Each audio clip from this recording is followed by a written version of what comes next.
Rolling. It's good. So, Christina, what would you say to people if they were sitting at your memorial service?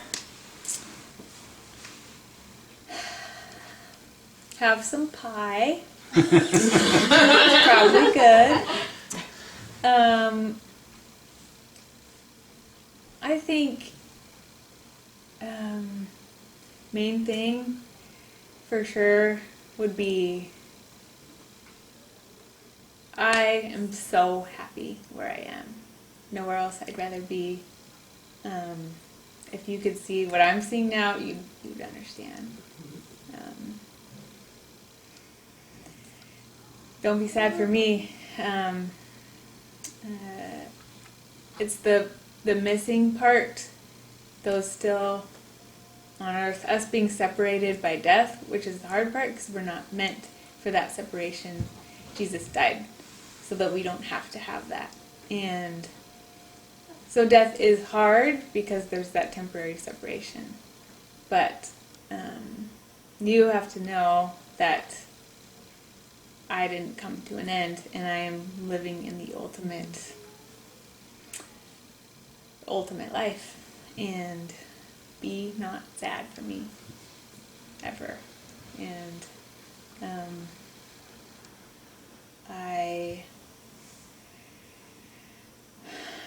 I love all that life is and all that it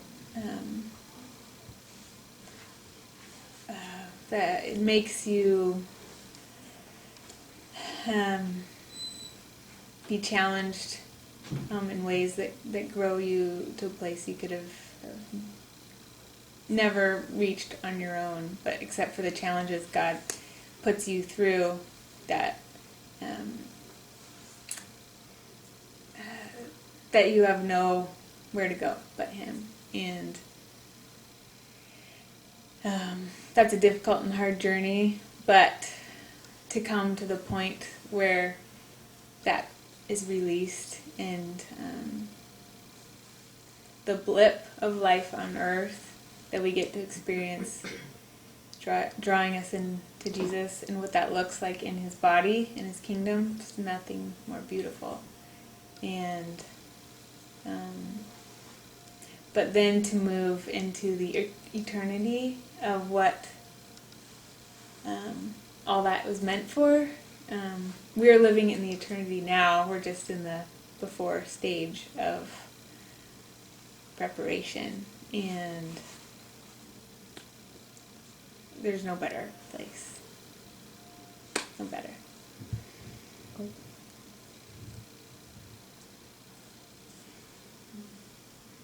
I have one. Go ahead. I was reading in 2 Timothy today that Paul was writing his last letter, and he was writing it to his dear friend Timothy, and he was just encouraging him on how to go forward, saying what he'd done in his ministry. But it was the last words that he was able to say to Timothy, who was going to be left. Mm-hmm. What words would you have for the church in general to encourage them to fight the good fight, to keep on with their faith? Question.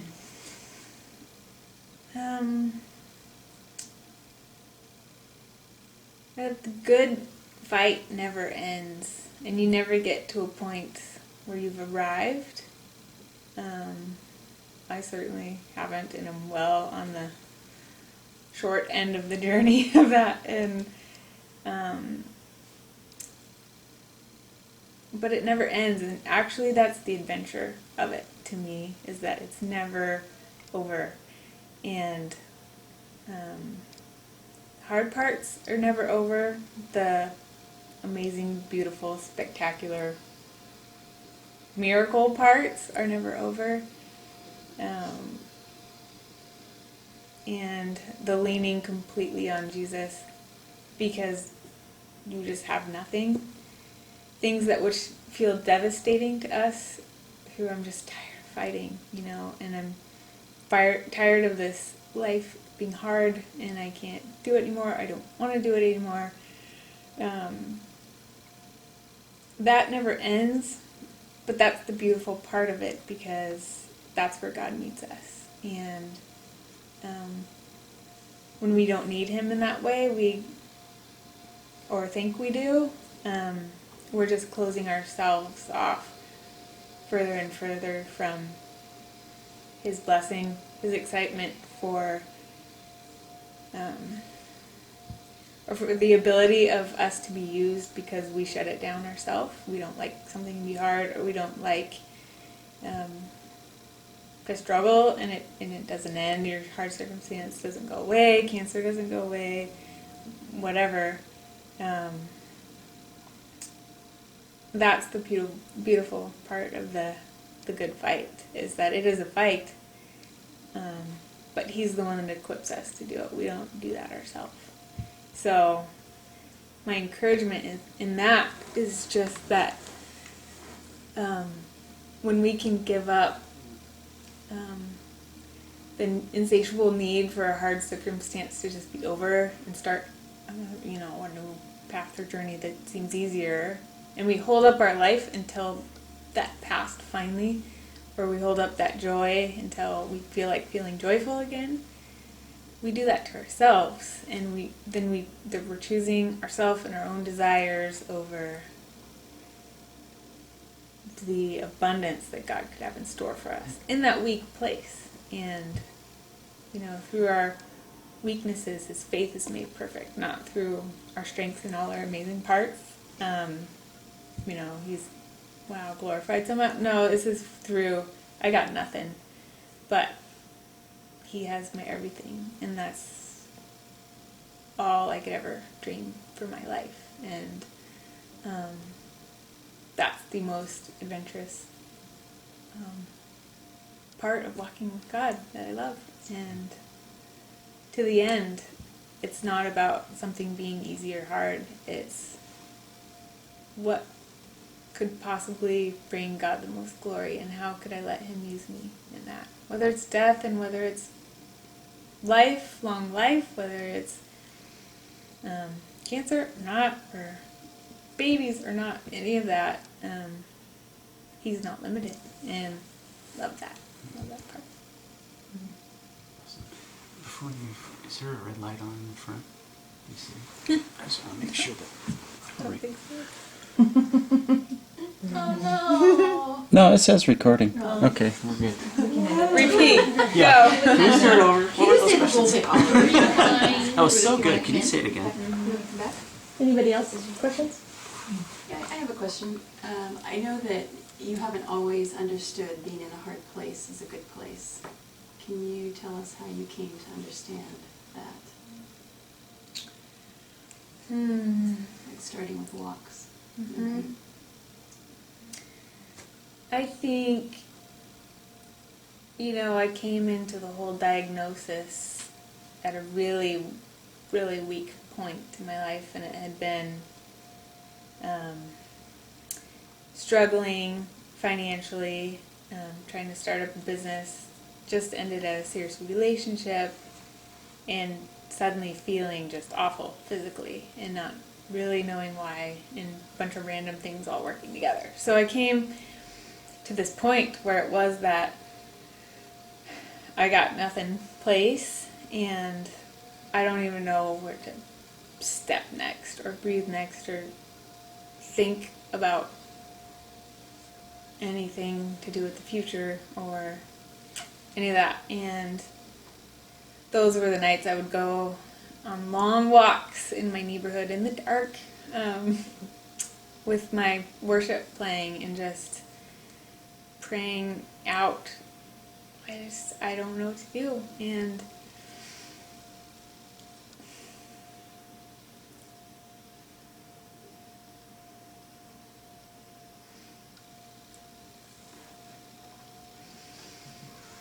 I just need you, Jesus. And then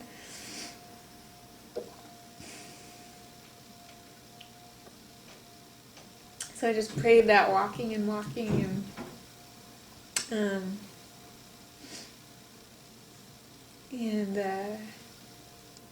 we started talking, me and the Lord, and I said, I'm yours because I don't have the strength to try to make anything happen anymore. So please, I know there's purpose, I'm alive, so I have to be here, so what do I do? And I am completely yours, Jesus. And we had that prayer, and so he jumped into it with me with, well, what if this means you will never have another relationship? What if you never get married? What if this is that for you, and it'll be you and me walking together this life? Are you okay there? And can you find joy in me there and choose it? And then with finances, what if you never get to that secure place financially, and it's always, what will I eat tomorrow, or stay, and I made it and arrived, and the thing that I'll hope for after you go to college or something, and that's not my plan for you. It's for daily reliance financially. And what if physically this is how your daily life will be, is struggling through pain all day, or not feeling capable of really anything any of your peers are, or even 80-year-olds are sometimes, and it took a lot of nights of walking, but we walked through all those things, and one by one I had to surrender all of them. And those are the things that took me out of the circumstances, that it being about circumstances, and his goodness being, in my mind, related to how easy or hard he has things going for me. And obviously you're a good God if you work things out for me in a way that I like, or obviously you're bad or don't care if things don't go well or don't line up, no matter how hard I'm trying. And so that was a huge perspective change in how I viewed God and how I viewed circumstances, relating to how much God loved me or had in store for me. And so it all started with the long walks and the surrender he step by step had me release to him. So I think that's one of those places. Yeah, good. Mm-hmm. Yeah. Take a sip of water.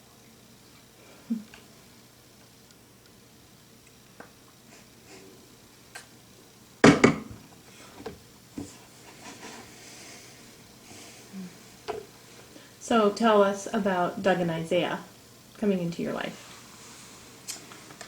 Well,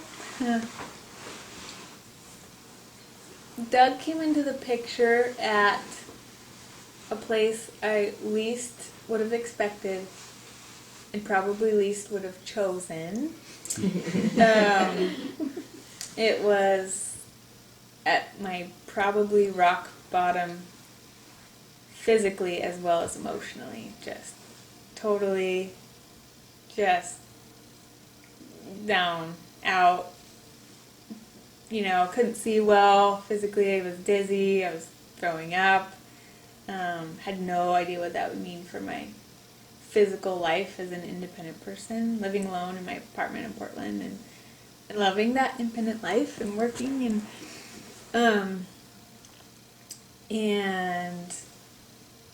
and then emotionally just being totally torn apart in that, where is this life headed? And I have no more strength to fight anymore, and in a new place of, I thought I learned a lot of these lessons, and this is a brand new one, and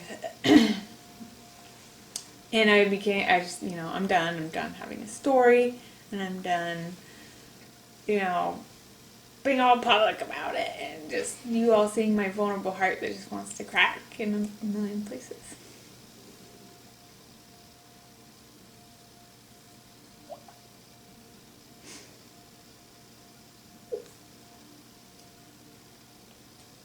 So So Doug comes along and thinks he is all excited about me. And I'm like, no, you're not. I'm not excited about me. And, when he and I first met, me speaking at a little Bible study thing, and I had a dislocated knee, all elevated, and I just had the flu, so I'm parched and skeleton-y, kind of, sharing a little bit of my story. And he stayed around and talked after, and he kept communicating, and I told a few people, how do I let him know that I'm not interested, because he shouldn't be interested, and he's younger, and I look like this, and I have cancer, and no one needs to ruin their life and try to pair themselves with me, but he kept pursuing, and one thing led to another. It was a first date, and he basically pledged his love, and I about ran for the hills, and there was a lot of, no you don't, yes I do, no you don't, and one thing led to the other there, and I'm moving back to Port Angeles to really sort it out and be in the same town, and it was like a couple months for engaged, and then a couple months later we're married, and a couple months later we're pregnant, and things just flew that year. And the getting pregnant part was a huge journey in itself, us choosing to let that happen if God had it, and he sure had it right away. And, but that was a whole surrender process in itself. How do you choose to enter that place of ultimate surrender of child? Husband was his own thing, child. How do I bring a child into the world that I could potentially leave very soon? And a lot of that with Doug and I's conversation was coming to, we can live that way, but that's no way we feel God's led us to live, and nor would we want to live a life based out of fear. And having a child, there's plenty to fear in that if you want to try to control the pain that could potentially be there. That affects a child forever, obviously, if something happens. But life, there's death, it's part of life on earth, and we made that decision early on that we never ever want to make decisions on this earth based out of fear, and that was the main one setting right before us. And so that was the big step of Isaiah for us, was we walk forward as God leads, but out of peace and not out of running from potential fear. And that was the most, like the peace that settled in when we came to that. After he was conceived and after we walked through the whole pregnancy, even when re-diagnosis of cancer came partway through the pregnancy and how terrifying that can be, it still felt totally peaceful. That he was in charge before it happened, just as in charge, and knew the whole journey before it happened after, and we still had no idea what would happen with the timing of the surgery I would need to have for my brain, and with how early Isaiah could be born. And it was neck and neck, and it was down to a couple weeks of each other, and he was born, and it was hard. He was in the NICU, and I thought I had harmed the little guy in his life by my cancer overtaking, and that was my biggest fear was in prayer, was that my cancer affecting his life physically in ways I didn't know how to plan for or make good decisions for. And God did miracles with the medical part of that being able to happen, and his C-section happening a month and a half early before he was due, and then the recovery he made though in the NICU with a lot of his breathing problems, and then brain surgery happening a couple weeks after that, and getting out the next day of brain surgery. I mean, are you sure, doctors? And they sent me home, and they were happy about it, and those kind of things just couldn't plan ever. And this felt like miracle after miracle of the progression of things that have happened with Doug and Isaiah, which a husband and child, I think, in my world, seemed like the hardest thing to surrender, because it was things I had to let happen, and consciously let go of.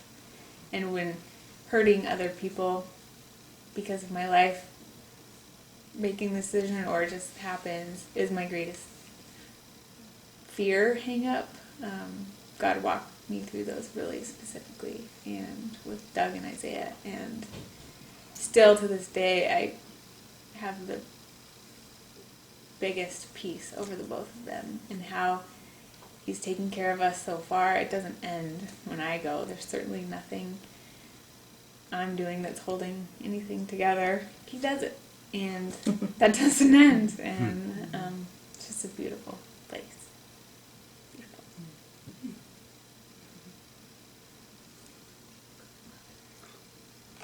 What's your favorite thing about being a mom?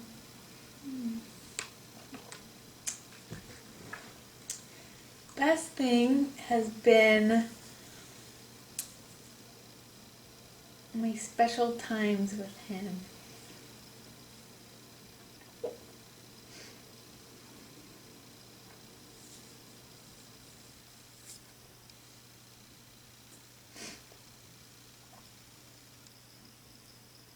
It started with just him in my belly and being able to feel him for the first time. And I could just massage and touch him and feel him and pray for him.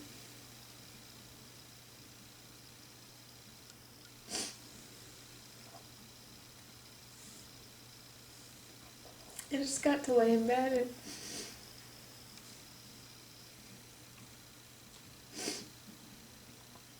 hold him.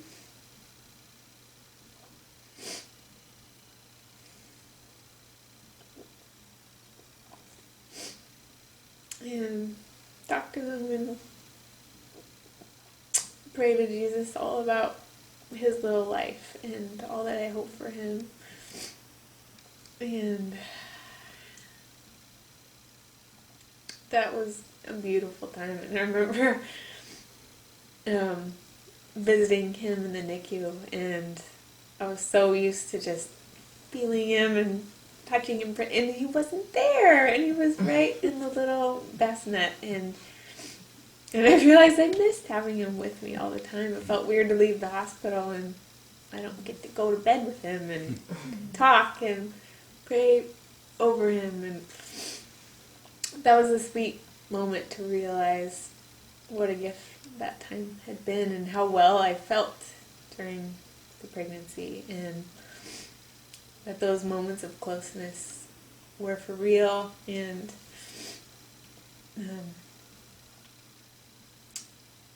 just a perfect gift from him. And then after he was born, the same kind of times, and just cuddles and late nights rocking, and I learned to really love the late nights. It was so quiet, and we just could still pray and rock, and he's the most loving, peaceful, smiley boy, and I was able to eat up every second of it. And then we got a lot of help too with meals and food that just allowed me to really engage in that time and not just be always run dry with sleep and all that stuff. So getting to still do that with him pre and post birth, and the home and space and time to do it, and the physical well-being to do it, total gift.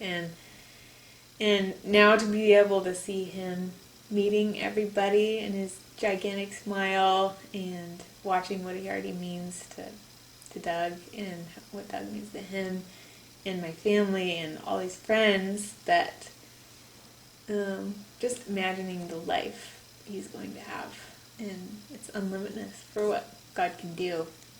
And so starting to see that impact happen, a little life is happening, and seeing pieces of it even now is really exciting.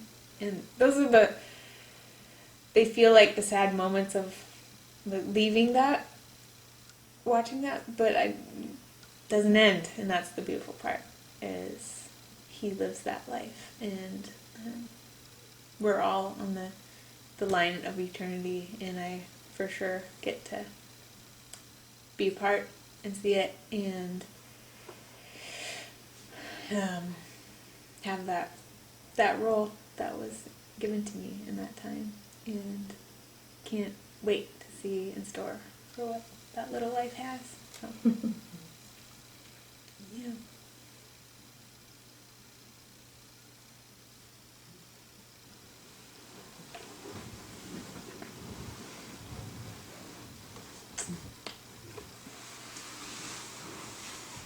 Any other questions? I have one, but I want to ask your permission first. This Sunday we're talking about following Christ, and Christ was asking all these people to follow him, and they said, well, I need to go do this first, or I need to go do that first. And he said, no one who puts their hand to the plow and looks back is worthy of my kingdom. How has your perspective on following after Christ changed? Certainly since the diagnosis, but even in these last couple of weeks. Has it changed? Is it different? And, how would you encourage people that maybe aren't following after Christ because of horizontal issues?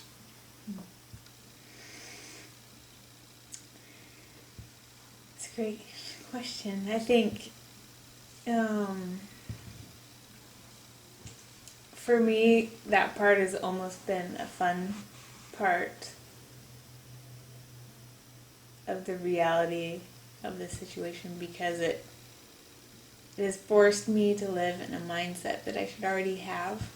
We don't have a second to waste, and not because it's this great urgency of I must fit everything in my life that I always wanted to accomplish or experience.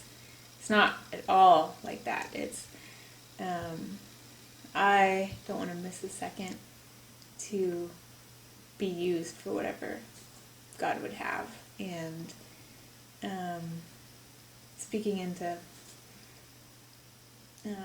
encouragement to people's lives, or to just live my life in a way that somehow shines him in a different way to somebody, or whatever God may have for me, has been a really exciting part of diving in head first to every day. What do you have for me, Lord? And so it's almost like that tendency to want to do your own thing and look the other way with the plow, it kind of starts to lose its appeal. The journey sideways on tangents, or this is the one thing I want to do, and I'm going to stop at nothing, and that all just starts to sound like my own agenda, and it gets just kind of confining and circular and stale, and it ends up just being pointless, and a lot of running around for just getting exhausted, and such a more fun journey to let him put those in front of me and say, what about this? And putting a choice in front of me that here's the timid choice, here's the safe option, here's another one that could hold all this potential. You can choose that, and you can sure say no to things, But what more could happen if you take that no fear choice that God could lead you through, and that's the only way to do it is in His strength. You can't force those things. You can't decide to make things happen for Him, and just make it